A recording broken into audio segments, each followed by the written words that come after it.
Hello and welcome to Agency Office Hours for July 2024. I'm Karl Sakas at Sakas & Company, helping agency owners work less and earn more while creating opportunities to reward their best team members. We meet here every month to answer questions about helping you grow your agency more smoothly this year and beyond. Here's a preview of the questions that we'll be covering today. First up, we have a guest expert, Jody Sutter, talking about business development, specifically about the four types of sales or four sales types, and when you know your sales type to help you attract the right clients. We'll take a look at a last chance opportunity to help you diversify your agency's lead gen strategy. Then Rob in Atlanta has a question about lead gen, specifically, how do you attract the right buyers in a particular target market? And finally, Patrick, also in Atlanta, has a question about client retention, specifically how to reduce client churn.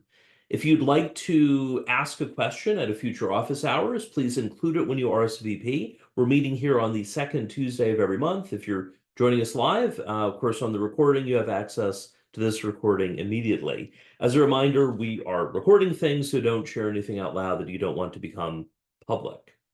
All right. Well, first up, we have our guest expert, Jody Sutter. Jody, if you want to unmute and come on video, welcome Sure. Thank to, you. yeah, welcome to Agency Office Hours. Thank you. It's a pleasure to be here. I'm honored.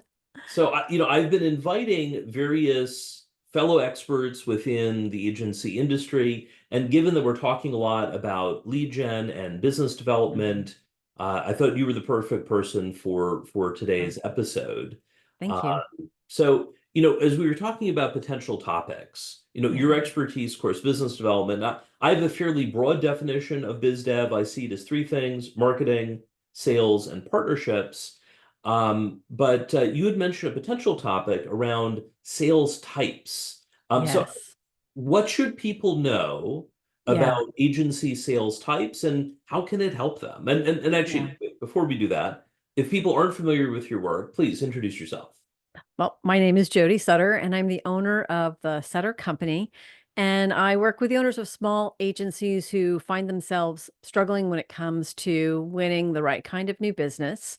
And I help them sort of prescribe the right approach based on their new business personality, their existing resources, and their goals. So it's a fairly prescriptive method. Mhm. I also want to put systems in place so that eventually I'm no longer necessary so that they can sustain it. And the strengths thing came to me a few years ago when I was struggling myself in my own business because I found that I would get a lot of head nodding from clients Mhm. around ideas that I proposed, like, oh yeah, we should do that, we should do that, we should do that. And Yeah, then oftentimes not everything was done. And that stumped me because I thought, well, everyone seems to be agreeing that, an outbound strategy would be the perfect thing to generate leads, and yet it wasn't actually being executed.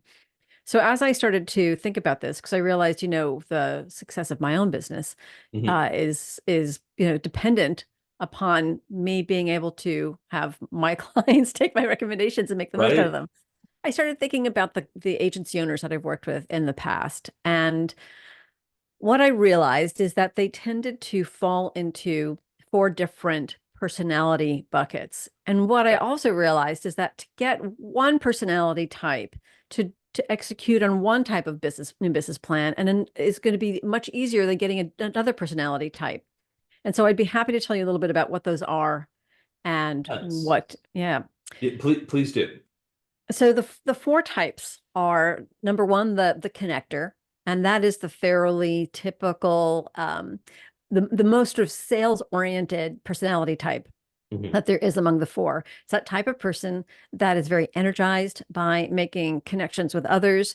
It is that the type of person who actually relishes walking into a room filled with strangers at a networking cocktail party and making connections and building new relationships. Look, I am a career business development person, and I've Yes. never been that person.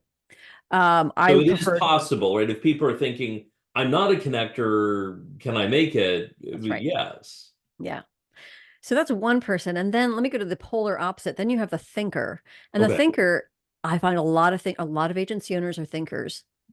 Funny thing is, a lot of agency owners are thinkers with connector qualities, because I think a lot of agency owners are they got into this business because they had a lot of really great ideas, and because they are creative, because they tend to be energized internally from the ideas that they're coming up with. So on the surface, they may seem like they're not such great business developers. Now, as I said, they share a lot of the connector attributes, partly because they had to learn. They had no other choice. If they were going to make payroll, they had to go out and make the connections. So they understand why that's important. But I also try to make them realize that as a thinker, they have other attributes that will allow them to generate leads and Yeah. attract leads. So a lot of times a thinker might be, they might be, that's the type of person that would be really well suited to write research papers or write a book. Now, that may feel like a really like a long tail, like, oh, I don't have 9 months to write a book. But in fact, do you really have 9 months to waste on not doing that outbound prospecting program that another consultant told you should do? So it's There's much that better idea to of invest the calling time a, now. a book the $25 business card. That's right. The thing about thinkers too is that just because they may be more introverted, it doesn't necessarily mean that they aren't fantastic in interpersonal relationships. They're just not the ones to walk into the room of strangers. They're much better in that one-on-one type of. I've actually worked with a lot of introverts who were pretty good at doing cold outreach. It was just because they knew that they had more of a purpose. But Mm, so you've got the thinker, you've got the connector, then you also have the communicator. The communicator is the person who they are the big idea person who's really good at taking a complex set of ideas and turning them into something easy to understand. They also love to share their knowledge, but they're much better, more adept at sharing more one to many. So they are the types of mhm, people who are going to be walking out on keynote stages. They are your TED talkers. But they're also not necessarily great with details. So they may actually be less good at interpersonal relationships because they're more thinking more about their own ideas and more about reaching more people. So again, what you want to do with someone, if you feel like that's someone that's you, you probably want to think more of a marketing oriented approach, something that does get you out onto stages, and maybe think about the support team that you can build underneath you to take care mhm, of some of the CRM management and some of the outbound. And then the fourth profile is the promoter. mhm, Now, the promoter and the communicator share some things in common. They are much more attuned to marketing tactics versus sales tactics. Okay. The promoter is also the only one that I actually have a real person as my avatar, and that is Gary Vaynerchuk. He, I think, is the Mm, prototypical promoter. He is generous with his knowledge. He is always on. His business life bleeds into his personal life and vice versa. Um, Unlike a communicator who is highly articulate, um, mm, the promoter doesn't care so much about that. They don't care mm. about eloquence. They care more about just getting the message out. So I don't know if you've seen Gary Vaynerchuk speak. He's amazing. He gets by through his like sheer force of energy. I don't think he's the most eloquent speaker. That doesn't necessarily mean that he's not effective. But to convince a thinker to promote themselves like Gary Vaynerchuk promotes themselves is just not going to work. To Yeah. convince a promoter that they should spend a half an hour every day updating their CRM, also not going to work. So what I try to do is I try to understand where the strengths lie in the individual Right. I'm working with. And then we craft a plan around that. And we also look at the team around them Mm, and figure out what their profiles are. So if we've got, say, a promoter, an agency owner who's a promoter, and right. maybe that person, their lead strategist is a thinker, well, then how are we going to fit them together? So we've got a very efficient business development plan that everyone feels like they can embrace and they're excited about executing on it. That makes sense. By the way, for anyone who's joining live, we've shared links in chat. One to Jody's quiz to help you determine which of the four you are, as well as an article that describes further on all the options. If you have questions for Jody, feel free to share those in chat. I just took the quiz myself. You can get it done in just a couple minutes. Very Uh, unscientific, but it's a start. yeah, well, and What do you, Carl? so I came out as a communicator, possibly from my speaking experience, though Hmm. certainly on the thinker part, I do enjoy writing, and I have over 400 blog posts on my Yeah. website. Clients have joked that, I have an article for everything. And also several clients have called me the most detail-oriented person they've ever met. Yeah, So I guess the key thing here is you can have elements of different pieces, but absolutely. I like the idea that each of the types can be successful, and you Hmm. also want to pull in others on your team to help out. Yeah. What are some of the, go ahead. No, what I say is that it's for a small agency, so an agency that is sort of 25 people and less, Mhm. the CEO or owner or founder, that top person is the best business development resource that agency has. So you got to learn how to develop an approach around them. Doesn't necessarily mean they're the only business development resource, but it's got to be based on compliments. It has to start at the top, Mhm. and the support team has to complement rather than try to add to or compete with the owner.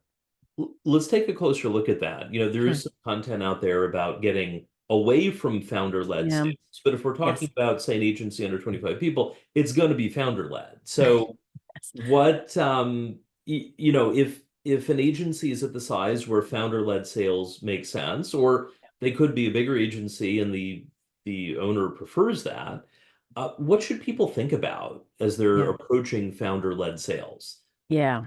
Well, I think a couple of things. I'd be interested in hearing your opinion as well, Carl.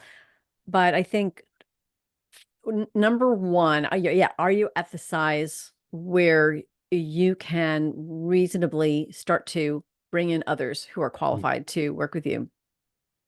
The other thing about founder-led sales, and I think you touched on this earlier too, is that if you don't have the basics in place, if you don't have a strong foundation, if you're unable to articulate what your value proposition is in the marketplace, Right. and that's not always easy. Mm, But if you as the owner are unable to do that, then anyone you hire is also going to be unable to do that. right. So that's why I like to say, listen, let's figure out the foundation first. Let's figure out your key messages, your positioning, and then it's best for you to communicate. Again, whether it's keynote stage or whether it's cold call, Yeah. and then how your team can support you. Now, once you have that approach, it's much easier down the line as it's more successful to say, great, where do we need to fill in? And it may not Right. necessarily be a dedicated business development person. Maybe it's a publicist. Maybe it's another strategist or another writer. But it's much easier then to hand off duties to a business development person when they've got a clear brief. That makes sense. And, I've written, and Kate, if you could share my article on this from recently about Because you have an article for delegating everything. sales. I know, chunking out different parts. So, Yeah. oftentimes as Yes. I'm speaking with agency owners, they're like, I don't like sales. Yeah. Some of that, of course, digs into, well, what does sales mean for them, right? Or maybe I don't like business development. Okay, well, what about it? One of the things that people like the least is dealing with tire kickers, early stage prospects, and that may not have the budget, authority, need, or timing to Yeah. move forward. And I said, well, the good news there is you still may be the best closer, the best consultative person, and the best closer, but that doesn't mean you have to talk to every single person who raises their hand. Right. You can delegate that initial sales qualification, that initial screening to others on your team. I mean, I do that. I have a Yeah. small team, and my team screens people when they reach out to make sure do they seem like a general match, or is the problem they're looking for something we can help with? It, of course, is often the actual problem is different from what people think the problem That's is, right. but does it generally seem like a match kind of Yeah. thing? And then they ask people to fill out the agency profile, which is a Mhm. pre-questionnaire. And then at that point, if things seem like a match, then I'm involved. Then, my team will have them book a call. Yeah. And I can still do all of that. Like if a team member is out on vacation, I'm Yes. I'm handling it. But I like your point about figuring out the proposition, figuring about the pieces. So Yeah. if you want to delegate it, you can. I also think that if this is where I bet you'd agree with me that this is also where your marketing can really help. So if your website is more specific than vague, if it's got Yes, messaging that is appealing to your ideal customer, if you have an active content production and distribution strategy that speaks to that ideal content, to that ideal client, then I think the likelihood, the equation says to me that the people that are going to be calling you up, no guarantee that you'll eliminate tire kickers, but I bet you'll get people who pre-qualify themselves simply because they are interacting with your marketing in the right way. absolutely. And, you know, uh, you can check your analytics info, but, a homepage probably isn't the primary entry point for every That's true picture on the too. site, Yeah. but it's still pretty powerful. And I mean, Yeah. I'll see tracking wise, people might find a blog post. Yeah. I have my blog post in the six agency roles or, on team structure or business models and so on. But then Yeah. people will often head back to the homepage at some point. So, I mean, this is an exercise for everyone listening. Take a Yeah. look at your homepage. And if you think about your target market, are they going to feel at home on your homepage? For instance, I recently updated the language on mine where it says, "Has your spouse asked you to stop talking about the agency?" And then it's get help, this and that. Growing a marketing agency will never be easy, but it doesn't have to be this hard. Your family misses you. Oh, yeah, that's Uh, nice. Yes. And what's so I'm just guessing, but I bet that's very effective. mhm, And you've said nothing about you. And yet exactly. the agency owner's like, "Oh my gosh, this guy totally understands me." Yeah, I mean, I'll hear versions, occasionally about the homepage, but also more, they found an article or they saw a Yes. newsletter, and people will say it's like you wrote that for me, or Yeah. you, or hearing a video segment or something. So, I mean, for everyone who's listening, if you aren't hearing that, there probably means there's some room to improve your own marketing. You Yeah. got the shoemaker's kids problem. It Yeah. is a problem, it's a common problem, but if you take action to fix it, you're going to get better results.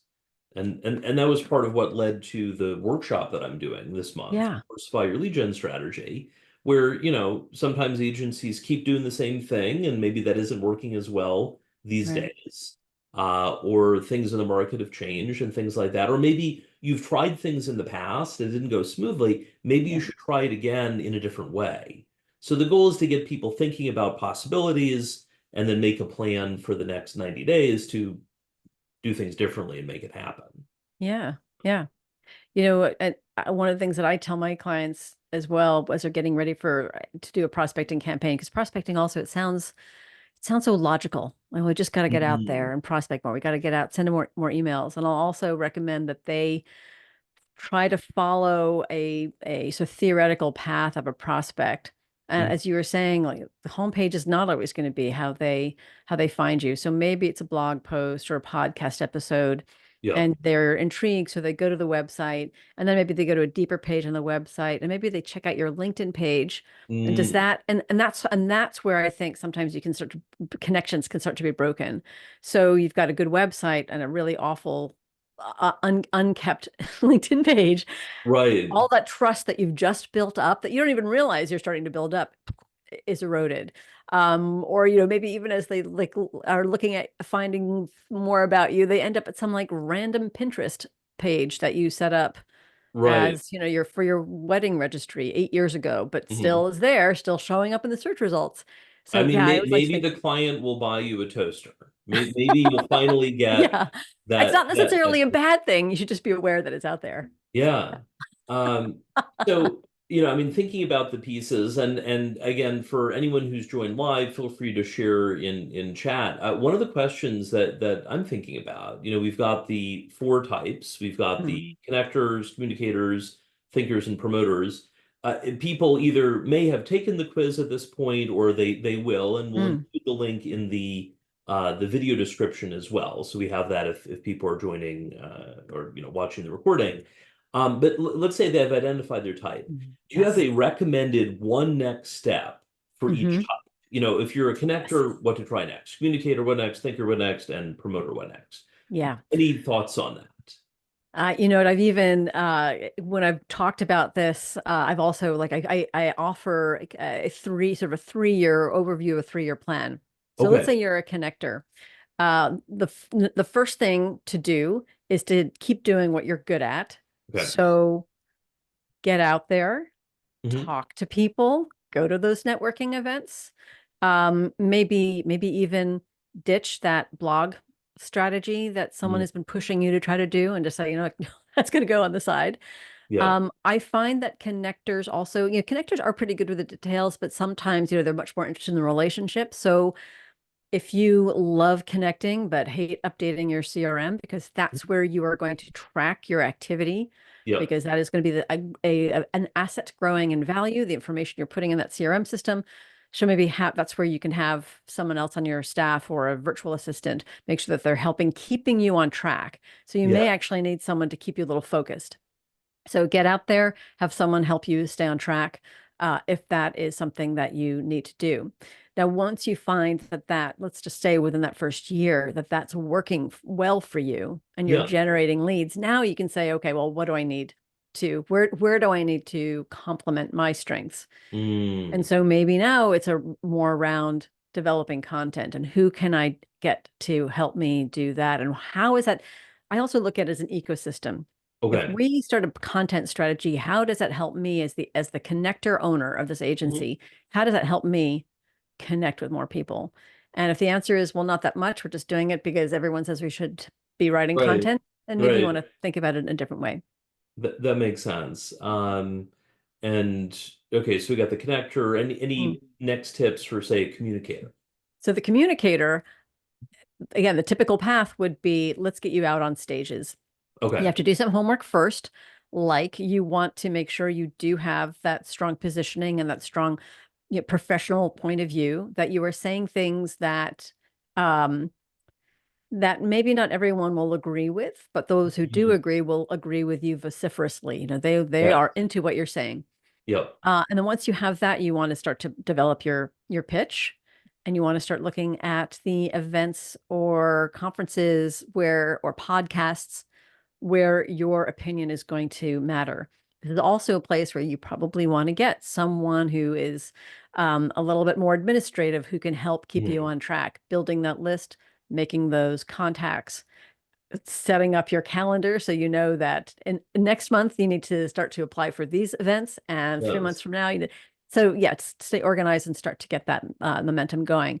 After a year or so, if it's working, you probably want to look at, well, how do I get more publicity out there? Mm. And also then how do I support my speaking with response to RFPs and getting that sort of churning, getting you may want to ask yourself, is my new business content being neglected because I'm out with my promoting my marketing content?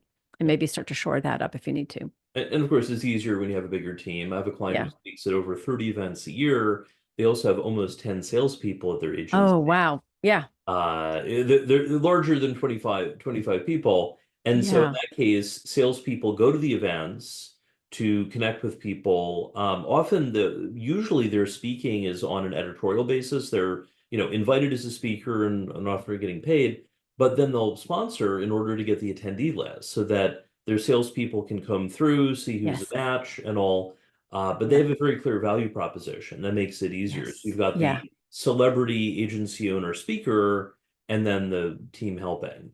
Yeah. Before we move into the next segment, any tips for thinkers and then for promoters?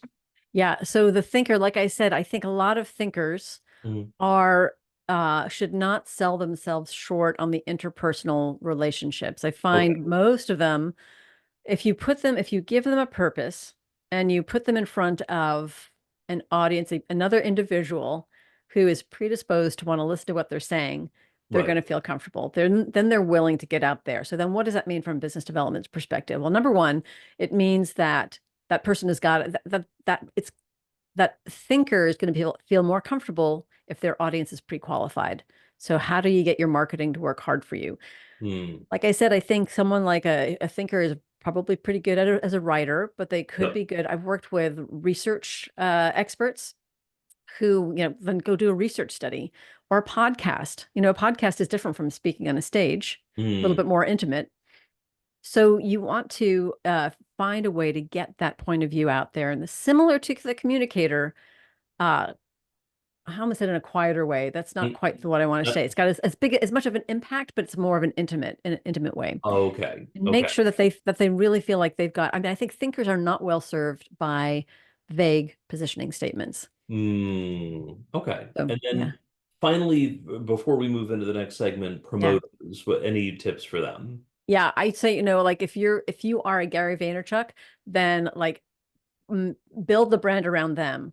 Gary Vaynerchuk, David Ogilvy, to go back and Mhm, into the archives a little bit.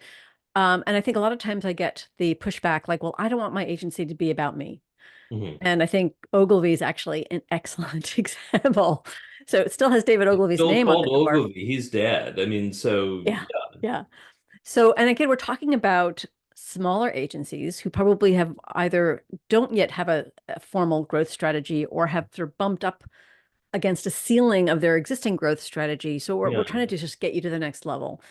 So I would say if you're a promoter, let's build the brand about around you so that you are like we're using that flywheel of that promoter personality. that makes sense. Well, Jody, this is great. I know we've shared some links. If people want to learn more, and if they aren't looking at the links, where should they go to learn more about how you help agencies? Yeah, well, you can, I think my website, which is below my profile, and that's thesuttercompany.com. And anyone who is on the call today or listening to this they're always welcome to just email me at Jody, Jody, at thesuttercompany.com. Awesome. And thank you, Kate. She's also thrown in my LinkedIn page Uh, too. I'm very Perfect. active on LinkedIn. So yeah, I will see notes and direct messages and things. So, Awesome. Well, Jody, thank you for joining. You're going to come back in just a moment, but yeah, first, I have wanted to share about an opportunity. So, Jody, thank you. thank you. So, we've been talking a lot about business development, which, as I mentioned, is I see as marketing, sales, and partnerships. Coming up tomorrow, if you're watching us live, you can join my new 3-week Diversify Your Agency's Lead Gen Strategy Workshop. It's a 3-week workshop in partnership with Gabriel Marguglio of Next D Marketing. And the idea there is that, 2023 was a terrible year for most agencies. 2024 has been challenging, though is getting better for a lot of firms. What can you do to make the most of the second half of this year in terms of your agency's growth? You know what? Having a strong pipeline makes everything easier. You can feel more confident about your business, pay yourself what you're worth, and create a great team and do great work for great clients. But you have to connect with them first, and that starts with your lead generation. So, in the Diversify Your Lead Gen workshop, we'll share how to help you improve your lead gen, looking at various channels, including tips to help you get better results. So, some things you may not have tried before, other things maybe you've tried. We have some tips to help you get better results. We start by looking at making the most of your existing relationships, upsells, cross sells, raising prices, existing partnerships. What can you do to make those work more smoothly? Then we'll take a look at inbound plus, all kinds of things about your website, about authority, a little bit on your positioning, a little bit on paid, and more. And then in the final session, we'll take a look at more advanced techniques, events, speaking, partnerships, building relationships, outbound as well. And in that third session, if you join live, you can do all of this on demand if you want, but if you join live, session 3, which is going to be July 24th, 2024, we're going to have a live networking breakout. So you'll practice your elevator pitch earlier in the program, and then you'll share what your agency does. You might find some potential referral partners live during the Diversify Your Lead Gen workshop. If you're interested, click the link that we've shared in chat or below the description. And if you missed the live version, you can join on demand as well. So if you have any questions, reach out to me or Kate. You can also go to the Sakas and Company website and get in touch there as well. So good luck on your lead gen. All right. Well, coming up next, we have a question from Rob in Atlanta about lead gen, specifically how to connect with leads in a particular target market. And then we have a question from Patrick about reducing client churn. Now, I've asked Jody to stay on a little bit. We're going to talk about Rob's question. So, Jody, welcome back. Thank you. I'm back. Yeah, so Rob is not able to make it live today, but we're Yeah. going to answer the question anyway because I mean, it's a great topic. So let me repeat the question, and then Jody, Mhm. you and I can dig in on answering it. Yeah. So the question that Rob asked is this: how do I attract qualified buyers in my agency's target market? His particular target market is professional services. So, we could think of, I mean, that's a range of things. Could be Hmm. accounting, could be law firms, although Yeah. law firms tend to be almost their own niche. Could be architecture, could be other agencies potentially. Um, so, as we think about that, we were talking earlier about, does your homepage make people feel welcome? Do they feel like they're at home Yeah. at your homepage? I mean, Jody, you've probably seen this. You were mentioning where things didn't add up. I'll have agency owners say, "Oh, my agency specializes in such and such." I'm like, "Okay, that's a good niche." But then I look at their website, I look at their social media presence. They sound like a generic agency, right? They're Yeah. not as committed. What do you notice, or like how do you help clients commit publicly to a narrower positioning? You know, it's I can't make anyone do what they don't want to do. So what Right. I really try hard to Yeah. do is to say, like, look, it's a choice. Mhm. So you can either make business development easier for your small agency with limited resources, or you can make it harder Mhm. and rely more on luck. So if you're a small agency with limited resources, it's just simply going to be more difficult to Mhm. convince, whether it's through your homepage or an email introduction, to convince that client that you're actually the right agency for them. If Yeah. they're also getting, 50 pitches a day from agencies, filling their spam. Yes. So yeah, so that's becomes the choice. And I know you probably heard this, like, well, I don't want to eliminate opportunities. That's one of them. I also get like, well, I don't want my team to be bored. Like, well, maybe they'll be less bored if they're sitting at home not working because you I have to have go to. out of business because you can fill your pipeline. I mean, both of us have been focusing on this work for over a decade, Yeah. plus our work in agencies prior to running our Yeah. businesses. And I have to say, I only work with agencies. I don't work with in-house teams, this and that. There are always surprises. There are always Yeah. interesting new things. So I don't know. I don't get bored. Yeah. Um, Yeah. you know I mean, also I think to the point about the team getting bored. I mean, I think people who are perhaps a bit more developed in their career like the idea of, okay, I can take what I've learned and leverage it, rather Yeah. than like there's a new fire drill every day, or maybe an actual fire, not just the fire drill. So that's something to consider. Another thing certainly is, if you're having trouble attracting qualified buyers in your target market, have you chosen the right target market? Yeah. And we've shared a link in chat about double checking your target market. I had a client a number of years ago that was focused on, in fact, professional services. But I'd asked in a coaching call, I asked him, who are your top five best clients right now? Best being Mhm. somewhat subjective. Yes, good Yes. on revenue, but also that he enjoyed working with, that the Yeah. team liked, and so on. And interestingly, four out of the five were not in professional services. They were actually in economic development and tourism. Oh, interesting. He had Wow. basically drifted Yeah. into a new target market, one that Yeah. he liked, that was lucrative, this and that. Yes, RFP intensive for economic development, but he had good experience. So And once you he get good did, at that, it becomes yes, more efficient. Oh, that's so interesting. Yeah, I'm a big yeah, believer in looking at who you've been working with and applying some really basic filters, like you said. Do they enjoy working with you? Do you enjoy working yes, with them? Do they give you good testimonials? And then from that list, looking at what the commonalities are. Is it a business category? Sometimes, once I worked with a small agency and we landed on this idea of connoisseurship where they mm, did a lot of work with products that were they weren't super high-end luxury. They were the type okay, of products that someone who has enough disposable income would buy as a treat. And that's a mm, little bit different from someone who can't afford it or who has priorities elsewhere to someone who right, is, you know, buying $50,000 watches on a monthly basis. And so that right. was sort of this overlap of understanding like consumer mindset. And it was very successful for them. I like that idea of looking around buying patterns and Mhm. connecting to that. For instance, I have a client that focuses on beauty, on the beauty industry. Yeah. And their ideal client is not going to be for sale.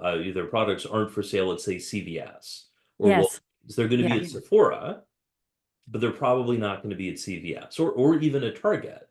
And so, if you're thinking about your buyers and what are their behaviors, I noticed all of my consulting is solely with agencies, but for 5 years through the American Marketing Association, I ran a CMO networking group. So Hmm. I was the only non-CMO in the room, and it was fascinating to hear what the CMOs were talking about. Yeah. But they were also talking about, real life. Like it may not always feel like it if you're trying to get a CMO to buy from you, but they're human too. Yeah. At one point, one of the CMOs said that she and her husband had spent 14 years in a row of paying tuition for their kids for Yeah. school. And then finally it was going to be a tuition-free year coming up when they wrapped up the last wrapping up college. And I said, "Oh, I guess you're going to head to Bali next year to celebrate." That next year would have been 2020, so I don't think they went to Bali. But It's some such quality such time as at it home. is. Yeah. Yeah. Or they were talking about like, needing reading glasses and how that was, Yeah. frustrating and all. Like CMOs are human too. The more you can Yeah. show that you understand their business goals, but also their personal goals, Yeah. the easier it is to connect with those potential clients. Could I offer another Sure. resource? And Yeah. it has nothing to do with either of us, but Bain and Company did a really interesting analysis. They call it, I think they call it their elements of value pyramid, Mm, or the B2B elements of value. And essentially, it's okay. sort of like Maslow's hierarchy of needs. So as consumers, we're used to this idea of, well, I want a car because I want a car. I want a car because I want to Mm, look, I don't know, fast or wealthy or whatever. But they basically said, look, when you buyers of B2B services, same thing. And at the bottom of the hierarchy are like basic stuff like innovation and quality, the stuff that we tend to talk about a lot. The right. top are things like self-actualization, like promotion, Mm, doing the right thing, doing something good for society. yeah. So yeah, the more that you can focus on that, the more you start to understand that, the better your marketing is going to be. I mean, and yeah, I mean, thinking about understanding your client is a key point. We're going to head over to the next section Yeah, shortly, and then Jody, I know you need to go, I but know, top. I, so well, let me share a few more tips. Jody, I'll let you go. Thank you so much for joining today Thank you. as our Great guest to see you, expert. Carl. Thank you, Yeah. Carl and Kate. Bye All now. right. Take care. Thanks. One other thing to think about here is around if you're focused on a particular target industry, would be around associations and trade publications.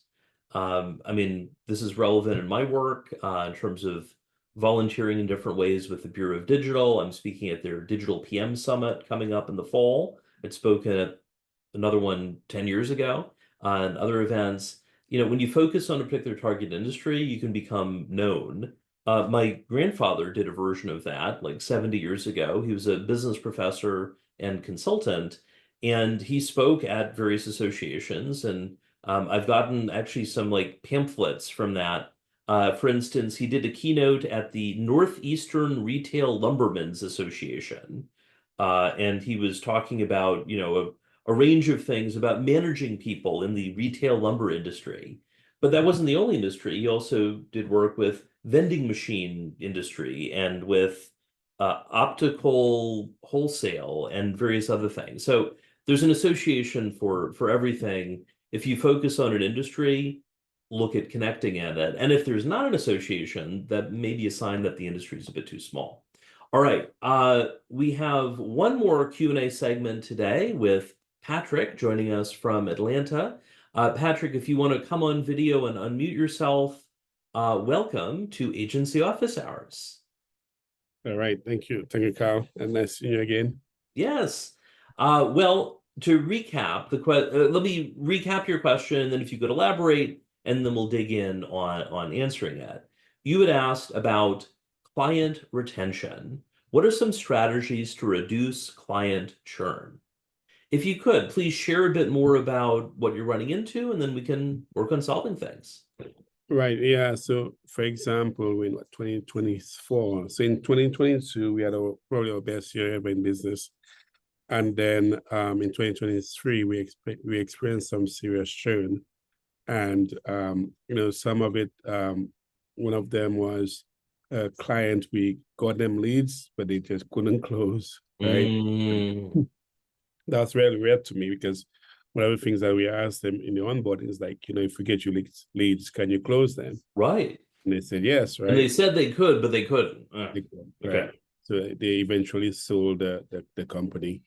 And the other one, I guess, we were doing such a good job. They brought their marketing in-house, but Oh, the franchise, and they built a bigger building, and but just wanted to hear your thoughts around that. Like, how do what are some strategies, telltale signs?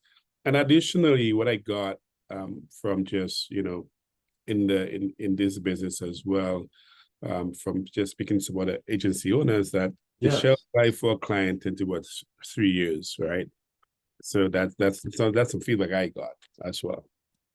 I mean, it definitely depends on the agency and the client, but I mean, that's often the case. Well, let's dig in. So when it comes to client retention, what are some strategies that agencies can do to reduce churn, or you can think of it as increased retention or reduce churn? So one thing to consider is how is the client perceiving the relationship? There's a concept called warmth and competence from the book The Human Brand.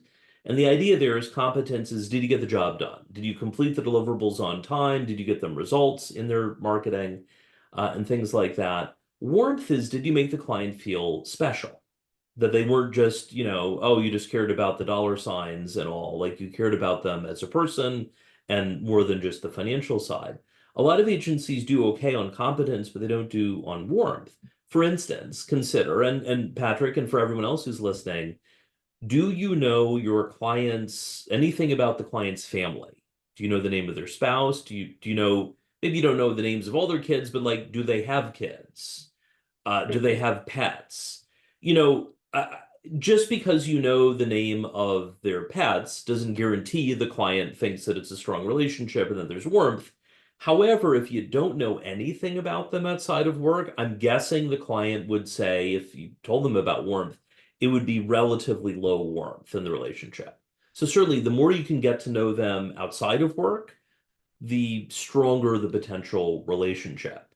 I've had dinner at clients' houses. I had another client say as COVID started, and they had a particular medical condition that if they, I mean, this is kind of a macabre, but if they died, they told their spouse, call their virtual CFO and call Karl, and that we'd help save the agency.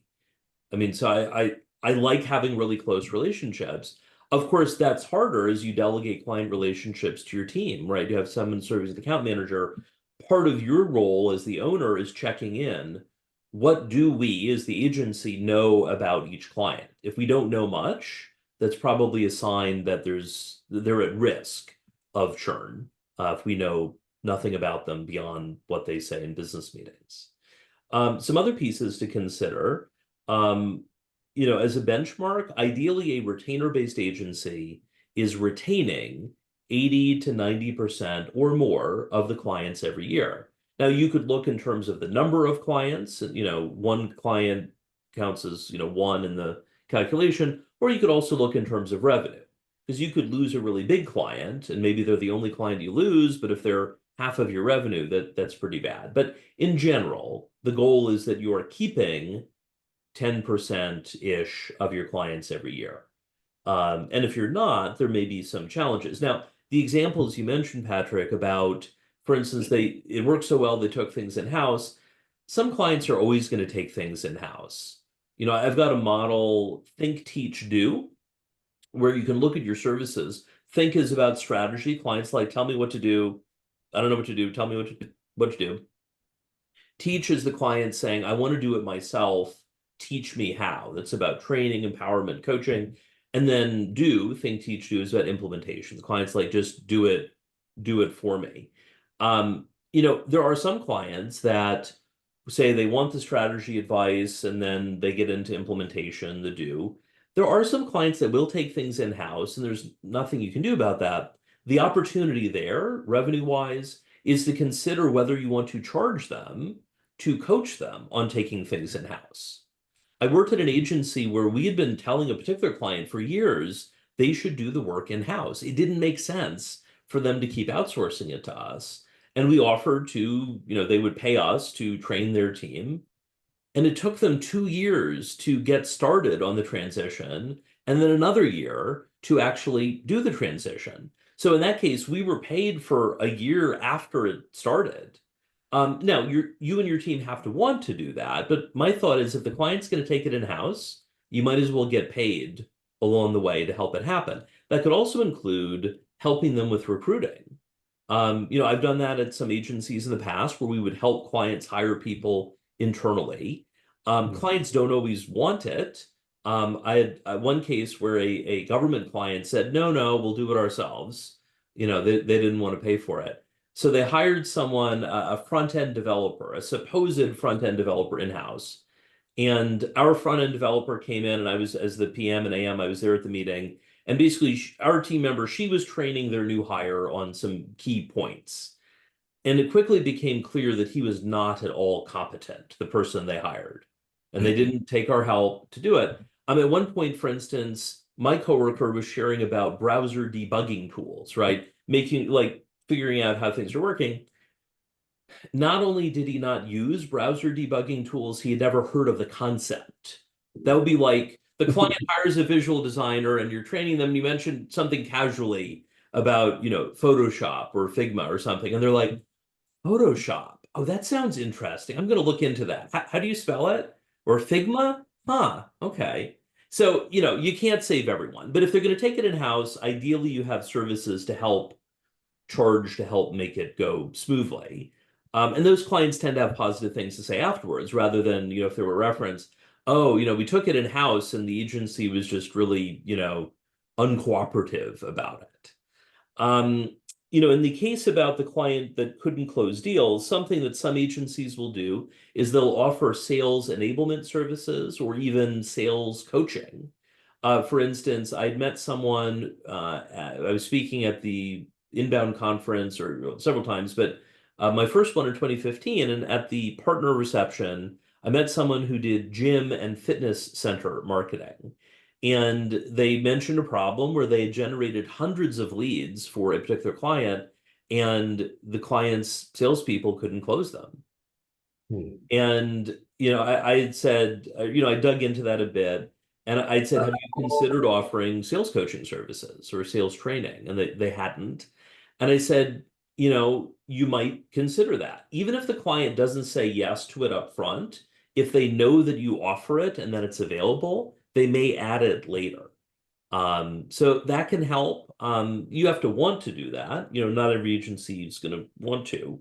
But what questions do you have from what I've shared so far? Not, yeah, I mean, you kind of answer the questions like I would have. Okay. That's what you really want to give them, for the sales trainer. I think it crossed my mind, but it's not just feel like it's a whole separate business model. And I probably want to refer them to different sales training programs that I've done, Yes. right? That's a great point. You don't have to do it yourself, Right. but they need the help somehow. And in the referral, you might get a referral fee or not. Right. I like that. As we think about this, are there other services your clients might benefit from that maybe you aren't going to provide, but you can connect them to someone who will help it? Sales courses, one of those. Is anything else coming to mind? Well, what we've done what we end up doing is that we end up actually scaling back the packages that we used to offer, so make it tactile, right? Because some of these clients were huge clients. So at one point, we were only selling just full digital marketing because we know that that's where you get the results, right? But it's on their budget. You can say, okay, this is a starter package, and we'll also give you a 90-day marketing plan, right? Basically, also you can execute some of the other stuff, right? So that's some of what we've done. Like, okay, let's look at the packages, and some of them, obviously, when they're ready to trade, okay, let's just do SEO only. Let's just do your website only, right? Okay. So yeah, we had the reverse. Right? If they're trying to leave, let's reduce the package and Yes. more package levels that they can put themselves in. That makes sense. And obviously they still need to be able to get results for, some clients always say, well, let me cut out almost everything. And you're like, Right. well, that's not going to do anything. But, Right. there may be cases where that does work. Well, Right. Patrick, thank you so much for joining today. Let me know how things go and go from there. All right, great. And I feel I'll try to check out that course that you have coming up, because Oh, there's a new vertical that we're trying to work on, because oh, the client already gave us a real, what you call, next level referral. yes. Oh, His nice. testimonial, email all his associates, kind of what you all are talking about. His Right. industry, and I call it an accidental niche, right? Yes. Because that's what the client is happy with the work that we've done for him, for the website and his goals. We're meeting his goals. We got him on the first page of Google within 6 months, right? Wow. And then it said he referred us to email list of about 20, and Oh, we collected about 5 of them, and we just closed one earlier today. So that wasn't too shabby. congratulations. Well, would love if you join the workshop and uh we'll get started tomorrow and if you can't make the first session, we'll get the recording and all that. What time is the session? So it's 3 Wednesdays in a row, July 10th, 17th, 24th at Eastern Time, 12 to 2 p.m. with the recording afterwards. Okay, that's not a bad time for me. Okay. Well, we have the recording too. Well, Patrick, thank you so much for joining. All right. Thank you, Karl. Take care. Kate, as we're wrapping up today, you've served, of course, as a producer for the workshop, and both in getting ready for it, helping as Gabriel and I are preparing. You also coordinated our content run through last week as we're finalizing the slides and all. Is there anything you'd add about the workshop if someone's say on the fence about joining? Yeah, I mean, I think there's so much to learn, both from what agencies have been doing that is working, that's great, and that isn't working, then you need to change it. So it's kind of like there's a good chance for you to debrief on what you've been doing in the past, what's working, what's not, and what to do differently. And you might get some really good nuggets of wisdom and advice and things to implement that might help you land even one new client, which can make all that, that's a big difference. And yeah, it's 2 hours for 3 weeks. There's some homework in between, but it's all stuff to help you grow and help your lead gen strategy get more diversified and hopefully find more people for you. Makes sense. I mean, in the context, obviously you have to apply what you've learned, but it seems reasonable that if you apply what you're learning in the workshop, you're going to land at least one additional client this year.